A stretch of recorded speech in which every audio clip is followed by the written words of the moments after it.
மாண்புமிகு பேரவைத் தலைவர் அவர்களே, இளைஞர் மற்றும் விளையாட்டு மேம்பாட்டுத்துறை, நெடுஞ்சாலை மற்றும் சிறு துறைமுகங்கள் மானிய கோரிக்கைக்கு எனக்கு பேசுவதற்கு வாய்ப்பளித்த நடுநிலையான நம்முடைய சபாநாயகருக்கு என்னுடைய முதல் வணக்கத்தை தெரிவித்துக் கொள்கின்றேன். அதேபோல என்னை இந்த சட்டமன்றத்திற்கு அனுப்பி வைத்த எங்களுடைய காங்கிரஸ் கட்சியினுடைய அகில இந்திய தலைவர் மல்லிகார்ஜுன் கார்கே அவர்களுக்கும், இன்றைக்கு நேர்மைக்கு இலக்கணமாகவும் நிமிர்ந்த நடையுடனும் மோடிக்கும் ஆர்எஸ்எஸ்க்கும் இந்திய இறையாண்மைக்கும் எதிராக யாரெல்லாம் குரல் கொடுக்கிறார்களோ அவர்களை தன்னுடைய கர்ஜித்த குரலால் அடக்கி வைக்கக்கூடிய எங்களுடைய மாநிலங்களவை எதிர்க்கட்சி தலைவர் திரு ராகுல் காந்தி அவர்களுக்கும், பெண்களுக்கே எடுத்துக்காட்டாக அரசியலில் பெண்கள் எவ்வாறு இருக்க வேண்டும் என்று முன்மாதிரியாக இருக்கக்கூடிய எங்கள் அன்னை சோனியா காந்தி அவர்களுக்கும், எங்களுடைய மாநில தலைவர் திரு மாணிக்கம் தாகூர் அவர்களுக்கும், என்னை இங்கு மக்களின் குரலாக ஜனநாயகத்தின் மேல் நம்பிக்கை வைத்து என்னை அனுப்பி வைத்த எங்களுடைய குளச்சல் தொகுதி மக்களுக்கும், அதற்காக உழைத்த கூட்டணி கட்சியை சார்ந்த தலைவர்கள் மற்றும் தொண்டர்கள் அனைவருக்கும் என்னுடைய மனமார்ந்த நன்றியை தெரிவித்துக் கொள்கின்றேன்.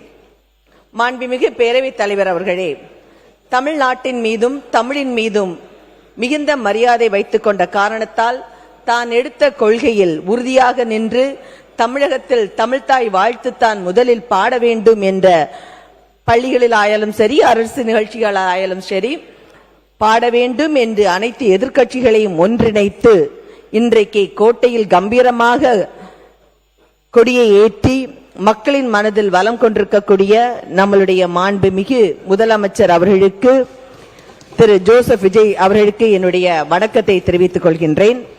அதே போன்று மாண்புமிகு முதலமைச்சர் அவர்களே, ஆட்சியிலும் அதிகாரத்திலும் பங்கு தந்து கூட்டணி கட்சிகளுக்கு உரிய மரியாதை கொடுத்த எங்களுடைய பெருந்தலைவர் காமராஜரனுடைய ஆட்சியை இன்று, அதே போன்ற ஒரு ஆட்சியை இன்று காங்கிரஸ் கட்சியின் கடைகோடி தொண்டர்கள் அனைவரும் விரும்பிக் கொண்டிருக்கிற நேரத்தில் ஒரு ஸ்பார்க்காக எங்களுக்கு தந்த மாண்புமிகு முதலமைச்சர் அவர்களுக்கு காங்கிரஸ் கட்சியின் சார்பாக எங்களுடைய மனமார்ந்த நன்றியினையும் தெரிவித்துக் கொள்கிறோம்.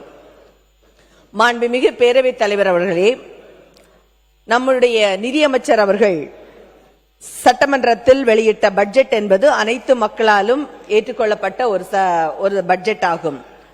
இது ஏழை எளியவருக்கான ஒரு பட்ஜெட். இந்த பட்ஜெட்டை புரட்டி பார்க்கும் பொழுது இந்த நிதி நெருக்கடியிலும் மக்களுக்கு வாக்கு கொடுத்தபடி விவசாய கடன் தள்ளுபடி ஆகட்டும், தாய்மாமன் தங்க மோதிரம் சீராகட்டும், சூப்பர் கிளாஸ் ரூம் திட்டமாகட்டும், 200 யூனிட் கரண்ட் தள்ளுபடி ஆகட்டும், வேலைவாய்ப்பு ஆகட்டும், மதுபான கடைகளுடைய எண்ணிக்கையை குறைப்பது ஆகட்டும், சிங்கப்பெண் திட்டமாகட்டும், தொழில் முதலீட்டாகட்டும், பெருந்தலைவரனுடைய பேரில் காலை உணவு திட்டமாகட்டும், விரிவுபடுத்தப்பட்ட காலை உணவு திட்டம், வெற்றி வீடு திட்டமாகட்டும், இலவச மற்றும் சூப்பர் கேம்பஸ் திட்டம் போன்ற நிறைய திட்டங்களை இன்று அறிவித்துள்ளார்கள். இது போன்ற எண்ணற்ற திட்டங்கள் மக்கள் மேல் நலன் சார்ந்து அறிவித்திருப்பது உள்ளபடியே மகிழ்ச்சியாகும். குளச்சல் தொகுதி மக்கள் சார்பாக என்னுடைய நன்றியை தெரிவித்துக் கொள்கின்றேன். மாண்புமிகு பேரவைத் தலைவர் அவர்களே, மத்தியில் ஆழ்கின்ற பாஜக தலைமையிலான மோடி அரசாங்கத்திடமிருந்து தமிழகத்துக்கு வரவேண்டிய நிதிகளை பெற்று தருவதற்கு காங்கிரஸ் கட்சி என்றும் உங்களுடன் உறுதியாக இருக்கும் என்பதை இந்த அவையின் வாயிலாக தெரிவித்துக் கொள்கின்றேன். மாண்புமிகு பேரவைத் தலைவர் அவர்களே, இருமொழி கொள்கையை பாதுகாப்பதிலும் காங்கிரஸ் கட்சி என்றும் உங்களுடன் துணையாக இருப்பதும் என்பதை இந்த அவையில் தெரிவித்துக் கொள்கிறேன். மாண்புமிகு பேரவைத் தலைவர் அவர்களே, கிராமப்புற ஏழை மக்கள், ஏழை குடும்பங்களை சார்ந்த மாணவர்களின் உயர்கல்வி கனவுகளுக்கு தடையாக இருக்கக்கூடிய நீட் தேர்வுக்கு எதிராக தமிழக மக்களின் உணர்வுகளையும் தமிழ்நாட்டு அரசின் நிலைப்பாட்டையும் காங்கிரஸ் கட்சி முழுமையாக ஆதரிக்கிறது. அதே போன்று மாண்புமிகு பேரவைத் தலைவர் அவர்களே, நீட் போன்ற தேர்வுகள் வருவதற்கு காங்கிரஸ் கட்சி காரணமாக இருந்தது என்று நேற்றைய சட்டசபையில் அதிமுகவை சார்ந்த குழு தலைவர் பேசினார்கள். காங்கிரஸ் காங்கிரஸ் கொண்டு வந்த 100 நாள் திட்டம் போன்றவை பாஜக அரசு நிறுத்த துணிகிறது. காங்கிரஸ் கட்சியின் எத்தனையோ திட்டங்களை தடுத்து நிறுத்தக்கூடிய பாஜக அரசு நீட் தேர்வை ஏன் ரத்து செய்ய முடியவில்லை? அதை போன்று அம்மையார் ஜெயலலிதா மறைவுக்கு பின்னர் பாஜகவின் உதயா மின் திட்டம் போன்றவற்றை கொண்டு வந்ததில் அதிமுக பாஜகவை ஆதரித்தது என்பது நிதர்சனமான ஒரு உண்மையாகும். இது உலகே அறியும். இந்திய காங்கிரஸ் கட்சி தனது தேர்தல் அறிக்கையிலும் நீட் திட்டத்தை ரத்து செய்வது குறித்து வலியுறுத்துகிறது. காங்கிரஸ் கொண்டு வந்த அனைத்து திட்டத்தையுமே பாஜக மாற்ற துணிகிற பொழுது ஏன் இதை மாற்ற துணியவில்லை என்பதை இந்த அவையில் நான் கேட்டுக்கொள்ள கடமைப்பட்டிருக்கிறேன். அதே போன்று மத்திய உணவு திட்டம் மூலம் கல்வியை அனைவருக்கும் எடுத்து செல்ல வேண்டும், எளிமையான மக்களும் கல்வி கற்க வேண்டும் என்ற நோக்கத்துடன் அன்றைக்கு பெருந்தலைவர் காமராஜர் அவர்கள் தொடக்க பள்ளிகளையும் 10 கிலோமீட்டருக்கு ஒரு உயர்நிலை பள்ளியையும் கொண்டு வந்தார். இன்று பல்வேறு துறைகளில் பெரிய பெரிய பதவிகளில் வைக்கக்கூடியவர்கள் அன்று காமராஜரின் மத்திய உணவு திட்டத்தினால் வந்தவர்கள் என்பதை நாம் மறுப்பதற்கு இல்லை என்பதை ஆணித்தரமாக கூற விரும்பப்படுகிறேன். அதே போன்று தமிழகம் இன்று கண்டிருக்கக்கூடிய மிகப்பெரிய வளர்ச்சிக்கும் காரணமாக வித்திட்டவர் நம்மளுடைய பெருந்தலைவர் காமராஜர் என்பதையும் இந்த அவையில் குறிப்பிட விரும்புகிறேன். அதே போன்று ஒவ்வொரு 3 மைல் தொலைவிலும் நடுநிலை பள்ளியும் 5 மைல் தொலைவிற்கு ஒரு உயர்நிலை பள்ளியும் அவர் கட்டினார். இந்த மக்கள் மத்தியில் என்றும் இடம்பெற்று இருக்கக்கூடிய பெருந்தலைவர் காமராஜரின் பெயரை காலை உணவு திட்டத்திற்கு வைத்தது உண்மையிலே சால சிறந்தது. தலைவர் காமராஜர் காலை உணவு திட்டத்திற்கு பெயர் சூட்டிய மாண்புமிகு முதலமைச்சர் அவர்களுக்கு இந்த நேரத்தில் காங்கிரஸ் கட்சியின் சார்பாக நன்றியினை தெரிவித்துக் கொள்கிறேன். அதே போன்று மாண்புமிகு பேரவைத் தலைவர் அவர்களே, மத்திய அரசாங்கத்தால் இன்றைக்கு மத்திய அரசாங்கம் நடத்தப்படக்கூடிய ஐஆர்இஎல் நிறுவனம் குளச்சல் தொகுதியில் மணவாளக்குறிச்சி ஊரில் உள்ளது. இங்கு கடற்கரை மணலில் இருந்து எடுக்கக்கூடிய சிர்கான், சிர்கேனியம் போன்ற கனிம வளங்களை பிரித்து எடுக்கும் பொழுது மக்களுக்கு கேன்சர், அந்த ரைஸ்னால கேன்சர் வருகிறது. ஒவ்வொரு வீட்டிலும் ஒரு கேன்சர் நோயாளி எங்களுடைய கன்னியாகுமரி மாவட்டத்தில், எஸ்பெஷலி குளச்சல் தொகுதியிலும் பழக்கத்தில் இருக்க கிளியூர் தொகுதியிலும் இருக்கிறார்கள். 10/6/2026 அன்று ஓர் ஆண்டுக்கு சிஆர்இசட் மற்றும் சுற்றுச்சூழல் அனுமதி மற்றும் நிலங்களை கைப்படுத்த உள்ள அனுமதியை பெறுவதற்கு ஒரு ஆண்டு அனுமதி நாம் கொடுத்துள்ளோம், நீடித்துள்ளது. எனவே இதை செய்தித்தாளின் மூலம் நாங்கள் அறிந்தவுடன் மாண்புமிகு முதலமைச்சர் கவனத்திற்கும் அமைச்சர் கவனத்துக்கும் நாங்கள் எடுத்து சென்றோம். உடனடியாக மாண்புமிகு முதலமைச்சர் அவர்கள் இதை உத்தரவாக வாய்மொழி உத்தரவும் அமைச்சர்களிடம் கொடுத்தார்கள். இமிடியேட்டா அதை ஸ்டாப் பண்ணணும். மக்கள் என்ன கேட்கிறார்கள் என்றால், எங்களுக்கு அதை எழுத்தாணையாக உடனே கொடுக்க வேண்டும் என்று மக்களுடைய விருப்பமாக இருக்கிறது. அந்த விருப்பத்தை நான் இங்கே தெரியப்படுத்துகிறேன். அதே போல இது ஒரு அதே போல இந்த ஐஆர்இஎல் நச்சு ஆலையால் ஒவ்வொரு வீட்டிலும், நான் நேரமே சொன்னது போல, ஒவ்வொரு வீட்டிலுமே கேன்சர் பேஷண்ட்ஸ் இருக்கிறாங்க. அதே கேன்சர் பேஷண்ட் இருக்க மட்டும் இல்லாம இந்த ஐஆர்இஎல் நிறுவனத்தால் கடற்கரையானது முழுவதுமாக அழிந்து போய்விட்டது. எங்களுடைய கன்னியாகுமரி மாவட்டத்தில் பாதிக்கு மேல் கடற்கரையானது கடல் அரிப்பால் உள்ளே சென்று விட்டது. மேலும் இங்கே இந்த ஐஆர்இஎல் திட்டம் இப்ப புதுசா என்ன கொடுத்திருக்கிறாங்கன்னா, 1114 ஹெக்டேர் அளவுக்கு, அதாவது 2827 ஏக்கர் பரப்பளப்புக்கு 8 ரெவன்யூ வில்லேஜஸ்க்கு உள்ளால மண் எடுக்கலாம் அப்படின்ட்டு, அதாவது கொல்லங்கோடு ஏபி, 7 தேசம் ஏபிசி, இணையம் புத்தந்துறை, மிடாலம் பி, கீழ்மிடாலம் ஏ போன்ற இடங்களில் உள்ள கடற்கரை மணலை பிரித்து எடுக்கலாம் அப்படிங்கறத இன்னைக்கு ஐஆர்இஎல் கொடுத்திருக்கு. இதை உடனடியாக இந்த அரசு தடை செய்ய வேண்டும் என்று மக்களின் கருத்தாக நான் கேட்டுக்கொள்கிறேன். அதே போல 13/8/2026 அன்று பாராளுமன்றத்தில் நிறைவேற்றப்பட்ட மசோதாவில் தமிழ்நாட்டில் உரிமையான கனிம வள நிலங்களை கையகப்படுத்துவது, கனிம வளங்களுக்கு வரி வசூல் செய்வது போன்ற இரண்டையுமே ஒன்றிய அரசை நேரடியாக செய்யும் என்ற MMDR சட்ட திருத்தத்தை கொண்டு வந்துள்ளது. இதனால் மாநிலங்களின் வரி வருவாயை இழக்க வேண்டி வரும். நிலங்களுக்கான மாநில அரசின் உரிமைகளையும் இழக்க நேரிடும். எனவே கொடுத்த அனுமதியை ரத்து செய்ய இந்த மாமன்றம் வழியாக தமிழக அரசு கேட்க வேண்டும் என்று நான் கேட்டுக்கொள்கிறேன். அதே போன்று மாண்புமிகு பேரவைத் தலைவர் அவர்களே, குமரி மாவட்டத்தில் உள்ள குளச்சலில் ஒரு வரலாற்று சிறப்புமிக்க ஒரு துறைமுக நகரமாகும். பண்டைய காலத்தில் எந்த சங்க கால இலக்கியங்கள் எல்லாம் பார்க்கும் பொழுது தெளிவாக தெரியும். குளச்சலுடைய துறைமுகத்தை பற்றி விரிவாகவே அவர்கள் சொல்லியிருக்கிறார்கள். குளச்சல் துறைமுகம் குளச்சல் துறைமுகமானது ஏவிஎம் கால்வாய் வந்துட்டு அந்த துறைமுகம் வளர்ச்சியில் மிகுந்த பங்கை வகித்தது. ஒரு காலத்தில் தென் திருவிதாங்கூரின் வணிகம், போக்குவரத்து மற்றும் மக்களின் வாழ்வாதாரத்தின் உயர் நாடியாக இருந்தது இந்த ஏவிஎம் சேனல்.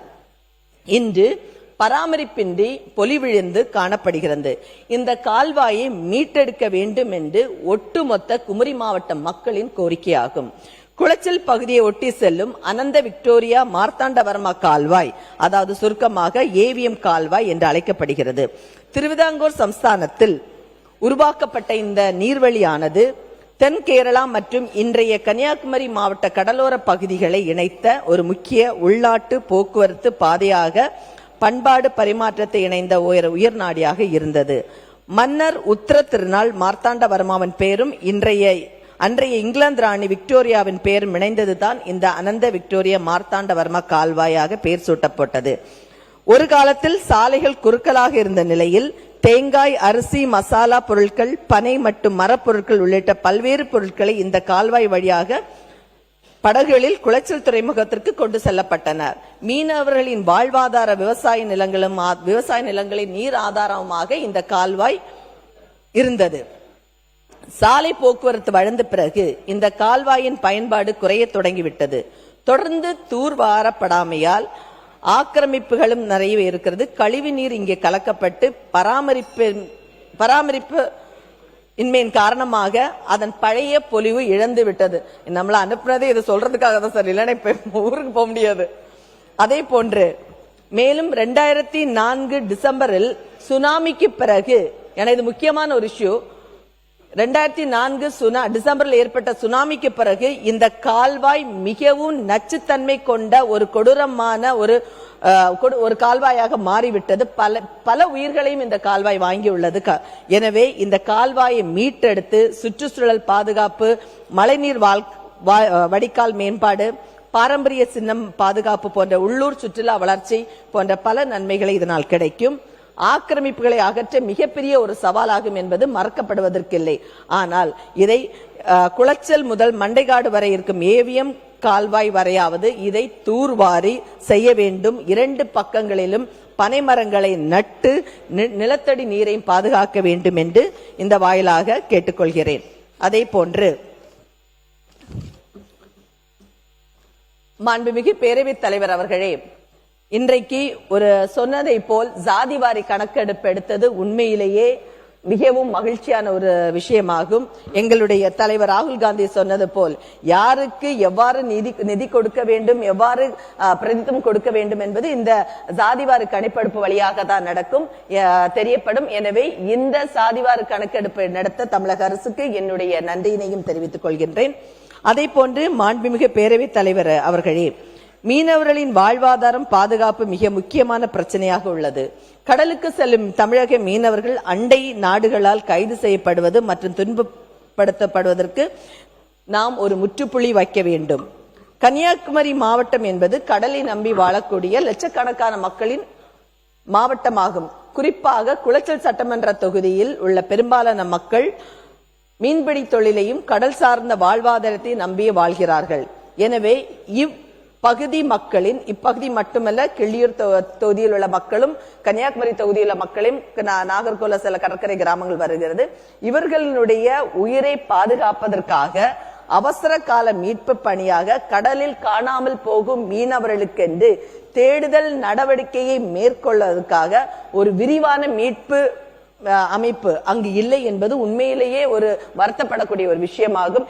எனவே உடனடியாக ஒரு கடல் ஆம்புலன்ஸ் வித் டாக்டர்ஸும் செவிலியர்களுடைய எல்லாமே சேர்ந்து ஒரு கடல் ஆம்புலன்ஸ் அமைத்தால் மக்களினுடைய திடீர்னு ஏற்படக்கூடிய நேச்சுரல் கலாமிட்டிஸ்கெல்லாம் இமிடியேட்டா அவங்கள போய் ரெஸ்கியூ பண்றதுக்கும் இது பயன்படும் என்பதை நான் வலியுறுத்த கடமைப்பட்டிருக்கிறேன். எனவே மக்களின் வாழ்வாதாரத்தையும் உயிரையும் காப்பாற்றுவதற்காக ஒரு கடல் ஆம்புலன்ஸ் கண்டிப்பாக குளச்சலை மையப்பகுதியாக கொண்டு வேண்டும் என்பது மக்களுடைய கருத்தாக உள்ளது. மாண்புமிகு பேரவைத் தலைவர் அவர்களே, தேர்தல் அறிக்கையில் அளிக்கப்பட்ட அனைத்து வாக்குறுதிகளும் இந்த அரசு படிப்படியாக நிறைவேற்றும் என்ற முழு நம்பிக்கையும் மக்களிடமும் எங்களிடம் உள்ளது. அதே நேரத்தில் பெண்களுக்கும் குழந்தைகளுக்கும் எதிராக நடக்கக்கூடிய குற்றங்களை அரசு வன்மையாக இரும்புக்கரம் கொண்டு அடக்க வேண்டும். மிகப்பெரிய சவாலாகவே இன்று உள்ளது என்பது மறுக்கப்படுவதற்கு இல்லை. ஆனால் இன்றைக்கு சின்ன சின்ன குழந்தைகளாகட்டும் பெண்களை ரொம்ப வல்கராக பேசிக் கொண்டிருப்பது பெண்ணாக மிகவும் வருந்தப்படக்கூடிய ஒரு விஷயமாக இருக்கிறோம். ஏன்னா பெண்களை வைத்திருக்கிற தாய்மார்கள் எங்களுக்கெல்லாம் மிகவும் கஷ்டமாக இருக்கிறது. எனவே அரசு இதை உடனடியாக இரும்புக்கரம் கொண்டு அடக்க வேண்டும் என்பது எங்களுடைய கருத்து. அதே போல மாண்புமிகு பேரவைத் தலைவர் அவர்களே, குளங்கள் மற்றும் நீர்நிலைகளை வண்டல் மண் எடுக்க இன்று பொதுமக்களுக்கு அனுமதி அளித்திருப்பது அரசுக்கு நன்றியை தெரிவித்துக் கொள்கிறேன். இது விவசாயிகளுக்கும் பொதுமக்களுக்கும் ஒரு பயனுள்ள நடவடிக்கையாகும். மாண்புமிகு பேரவைத் தலைவர் அவர்களே, இன்றைக்கு ஏன்னா இது நேஷனல் ஹைவேஸோட இருந்தாலும் நான் இதை சொல்ல வேண்டும் நினைக்கிறேன்.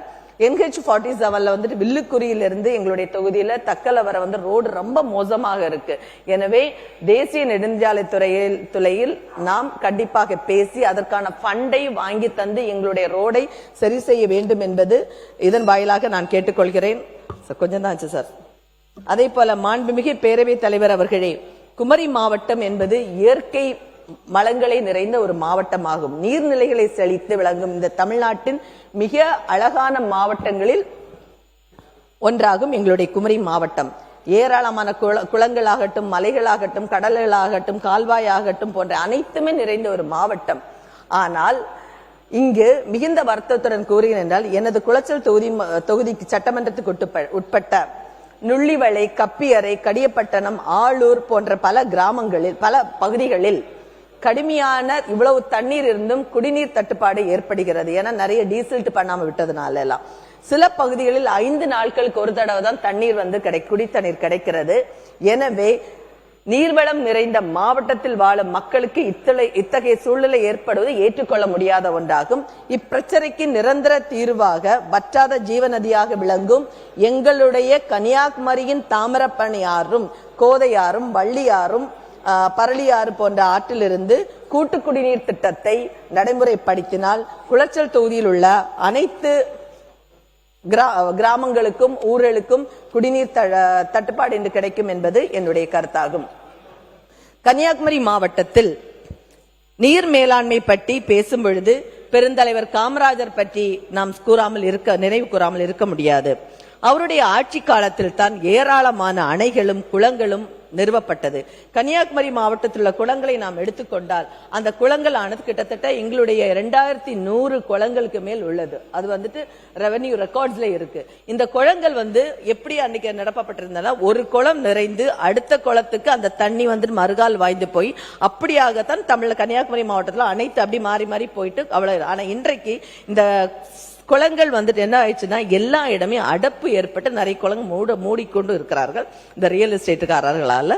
எனவே இந்த பெருந்தலைவர் காமராஜர் கொண்டு வந்த இந்த திட்டங்களை அழிக்காமல் பாதுகாக்க வேண்டியதும் நீர்நிலைகளை பாதுகாக்க வேண்டியதும் நம்மளுடைய கடமையாகும். எனவே அனைத்து குளங்களையும் இணைக்க வேண்டும் என்பது கன்னியாகுமரி மாவட்ட மக்களின் நீண்ட நாள் கோரிக்கையாகும். இதை நிறைவேற்றும்படியாக மாண்புமிகு பேரவைத் தலைவர் வழியாக கேட்டுக்கொள்கிறேன். அதே போன்ற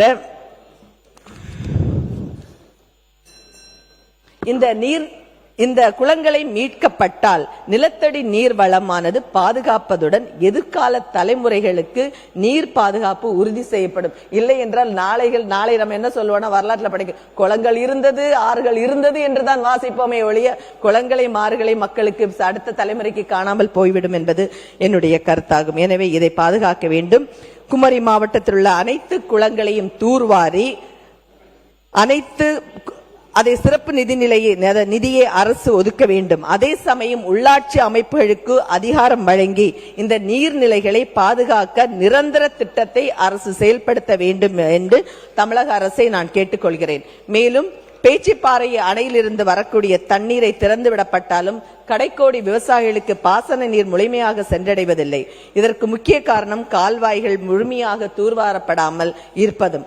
பல இடங்களில் கரைகள் சேதமடைந்துள்ளன. எனவே கால்வாய்களை உடனடியாக தூர்வாரி சீரமைப்பதுடன் உடைந்த கரைகளை பழுது பார்க்க வேண்டும் என்றும் அணையில் இருந்து திறந்துவிடக்கூடிய நீர்ப்பாசனமானது அனைத்து விவசாய நிலங்களுக்கும் சென்றடைய வேண்டும் என்று இந்த அரசு உரிய நடவடிக்கை எடுக்க வேண்டும் என்று மாண்புமிகு பேரவைத் தலைவர் வாயிலாக கேட்டுக்கொள்கிறேன். மேலும் மாண்புமிகு பேரவைத் தலைவர் அவர்களே, முல்லை பெரியார் விவகாரத்தில் தமிழகத்தின் உரிமைகளை அரசு தொடர்ந்து உறுதியாக பாதுகாத்து வருகிறது.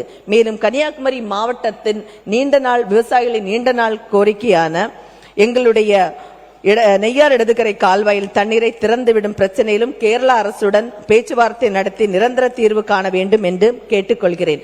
மாண்புமிகு பேரவைத் தலைவர் அவர்களே, கிள்ளியூர் தொகுதியில் மிகவும் மோசமான, அதாவது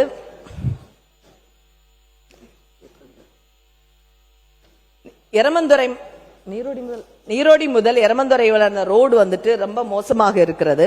அந்த ரோடை உடனடியாக செப்பனிட வேண்டும் என்று கழிந்த ஆட்சியில் 10 லட்சம் ஒதுக்கீடு பண்ணினாங்க அதை ஆய்வு செய்வதற்காக.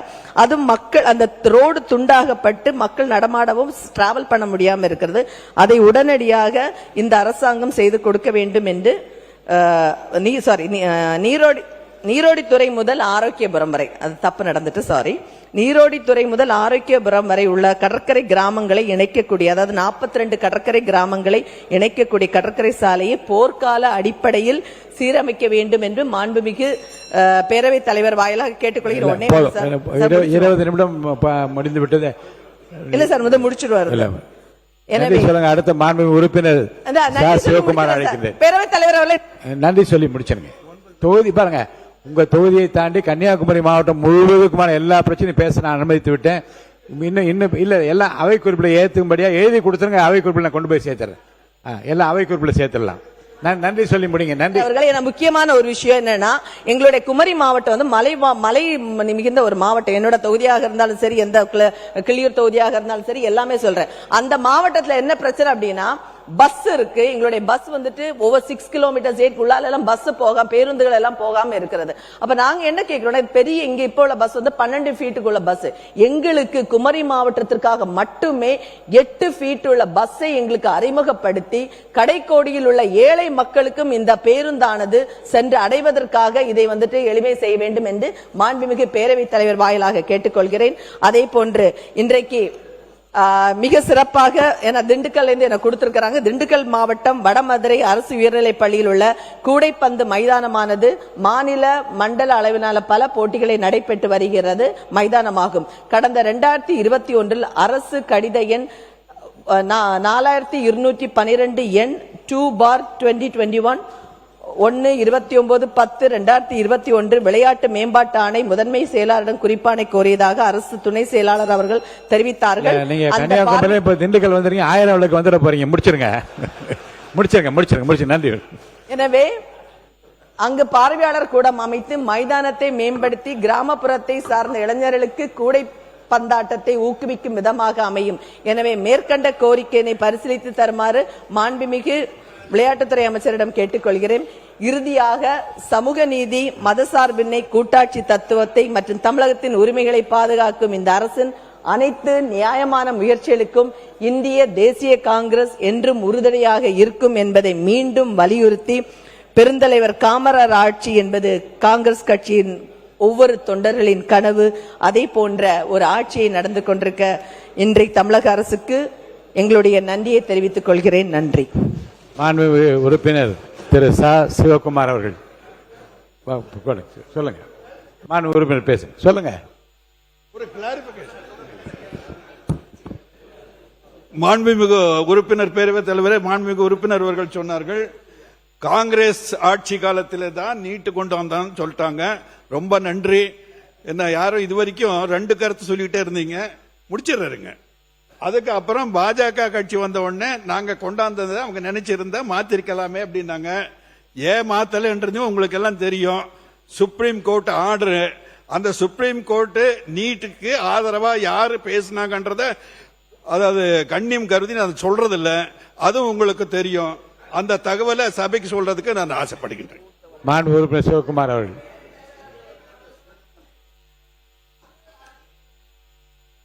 தெளிவாக நாங்கள் சொன்னது என்னன்னா, மாண்புமிகு பேரவைத் தலைவர் அவர்களை எந்தெந்த மாநிலத்திற்கு தேவையோ அந்தந்த மாநிலத்திற்கு இதை கொண்டு வரலாம் என்றுதான் சொன்னமே ஒழிய, அதே போன்று இன்றைக்கு காங்கிரஸ் ஆட்சியில் கொண்டு வந்த ஒவ்வொரு சட்டத்தையும் பில் திருத்தம் என்ற பெயரில் அனைத்து சட்டத்தையும் திருத்திக் கொண்டிருக்கிறது மத்தியில் ஆளுகின்ற பாஜக அரசு என்பதை இந்த அளவில் நான் ஆணித்தரமாக கூறிக்கொள்கிறேன். மக்களுக்கு தேவையான எந்த திட்டங்களையும் பாஜகவால் கொண்டு வர முடியவில்லை. ஆனால் மக்களுக்கு எது தேவையோ நாங்கள் காங்கிரஸ் ஆட்சி கொண்டு வந்தோம். அனைத்து திட்டங்களையும் திருத்திக் கொண்டிருக்கும் பொழுது மாணவர்களுக்கான இந்த திட்டத்தை திருத்துவதற்கு எவ்வளவு நேரமாகும் என்பதை மாண்புமிகு பேரவைத் தலைவர் வாயிலாக நான் கேட்டுக்கொள்கிறேன். சிவகுமார் அவர்கள். போதும் நிறைய